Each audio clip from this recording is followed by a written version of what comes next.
मनीष जी, आपने कभी सोचा था कि आपकी प्रोफेशनल लाइफ में ये दिन भी आएगा कि आपको जेल की यात्रा करनी पड़ेगी, और 1-2 दिन नहीं, 17 महीने 18 दिन? देखो, जेल जाने का तो सिलसिला जब राजनीति में आए थे तब से शुरू ही हो गया था।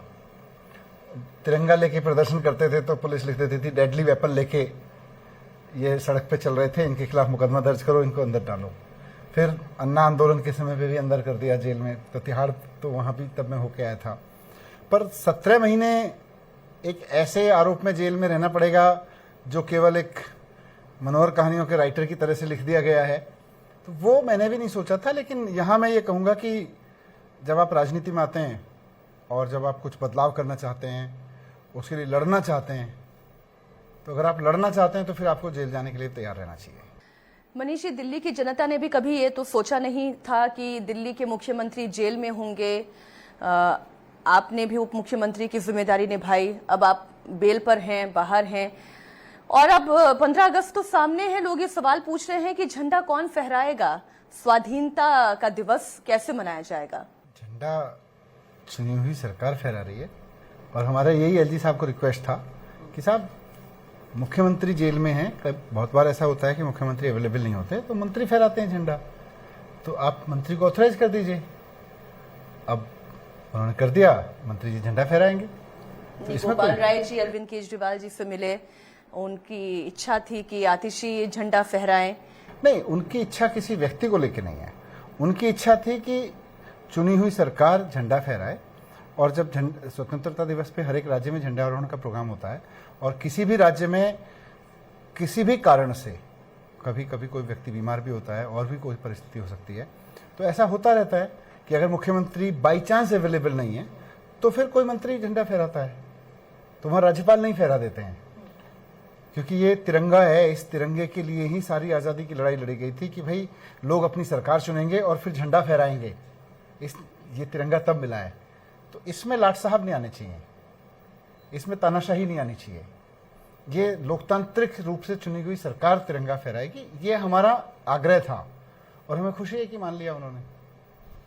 आपने अभी कहा कि आप लोग तो तैयार ही थे कि हर तरीके की परिस्थितियों से सामना करने के लिए, और अब इसमें ये 17 महीने का लंबा अनुभव भी शामिल हो जाएगा। और एक घोटाले के मामले में दिल्ली की जनता इस वक्त एक सवाल तो जरूर पूछ रही है कि ये शराब घोटाला हुआ या नहीं हुआ? नहीं हुआ।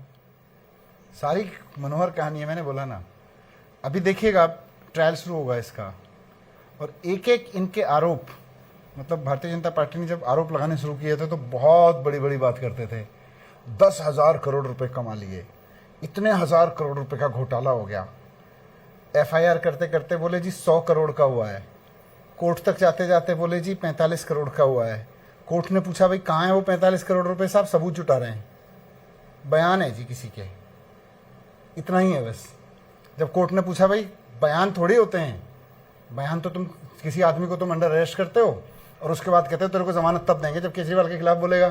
तो कोर्ट में जाके बोले हाँ साहब, ऐसे लॉलीपॉप तो हमको करने पड़ते हैं इन्वेस्टिगेशन में, ये लॉलीपॉप बयान तो हमें लेने पड़ते हैं, हमको पहले किसी को अरेस्ट करना पड़ता है, हम किसी को अरेस्ट करते हैं फिर उससे बयान लेते हैं, ये तो हम करते हैं। कोर्ट में जाके ईडी का बयान है कि साहब ये लॉलीपॉप अरेस्ट तो हमें करने पड़ते हैं, झूठ उनको दबाना पड़ता है, धमकाना पड़ता है, उसके बाद उनसे बयान लेने पड़ते हैं। लेकिन मनीष जी, ईडी तो बहुत गंभीर आरोप भी लगा रही है। ईडी ये कह रही है कि एक्साइज पॉलिसी से जुड़े हुए हर फाइल पर आपके हस्ताक्षर हैं। क्या आपने एक्साइज डिपार्टमेंट के पन्नों पर साइन किए? ये कोई आरोप थोड़ी है। वो ये कह रहे हैं कि फायदा पहुंचाने की प्राइवेट प्लेयर्स को कोशिश हुई है। एक्साइज मिनिस्टर एक्साइज की फाइल पे साइन नहीं करेगा तो क्या ईडी की फाइल पे साइन करेगा? क्या भारतीय जनता पार्टी के घोषणा पत्र पे साइन करेगा? कहाँ साइन करेगा? एक्साइज मिनिस्टर की फाइल, एक्साइज मिनिस्टर की फाइल पे, एक्साइज डिपार्टमेंट की फाइल पे साइन होना कौन सा क्राइम है? वो यही तो कह रहे हैं कि घोटाला हुआ, आपकी नजर में हुआ, मास्टरमाइंड अरविंद केजरीवाल हैं। घोटाला कौन सा? केवल एक किसी आदमी को पकड़ो और उसको अंदर जेल में डालो और उससे फिर 60 करोड़ का चंदा भारतीय जनता पार्टी को दिलवाओ और फिर उससे कहलवाओ कि अरविंद केजरीवाल ने पैसे मांगे थे, इतना ही घोटाला है बस। ये 60 करोड़ रुपए लिए उसी आदमी से भारतीय जनता पार्टी ने पहले उसको जेल में डाला, उसके बाद एक शराब व्यापारी को, उसके बाद उससे 60 करोड़ रुपए का चंदा लिया इलेक्ट्रोल बॉन्ड में भारतीय जनता पार्टी ने अपने अकाउंट में, और उसके बाद में फिर बोले अच्छा अभी तुमको बेल दिलवा देंगे, बस अरविंद केजरीवाल के खिलाफ बयान दे दो। अब वो बेचारा 10 बयान पहले दे चुका था, बोला जी मेरा तो कोई लेना ही देना नहीं है। बोले तुमको जेल से नहीं निकलने देंगे। बोला जी हाँ जी, अरविंद केजरीवाल ने मेरे से पैसे मांगे थे, दैट्स इट। और इससे सटीक उदाहरण क्या होगा कि कोर्ट ने ही पूछा कि भाई आपके तो पास बयान ही तो है, और वो भी उस आदमी का बयान है जिसको तुमने पहले 6 महीने अरेस्ट रखा, 6 महीने वो कुछ और कहता रहा, फिर उससे तुमने मतलब बीच में इन्होंने भारतीय जनता पार्टी को चंदा भी उससे दिलवा दिया 60 करोड़ रुपए। और जब 60 करोड़ रुपए भारतीय जनता पार्टी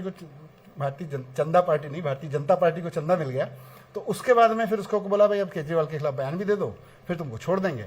उसने केजरीवाल के खिलाफ एक छोटा सा बयान दे दिया, उसको छोड़ दिया 6-8 महीने जेल में रखने के बाद में। तो ये घोटाला इसी स्तर का है, ये सारी कहानी इसी स्तर पे बनी गई है। तो इसके सारे जवाब हम कोर्ट में देंगे, क्योंकि मामला कोर्ट में है।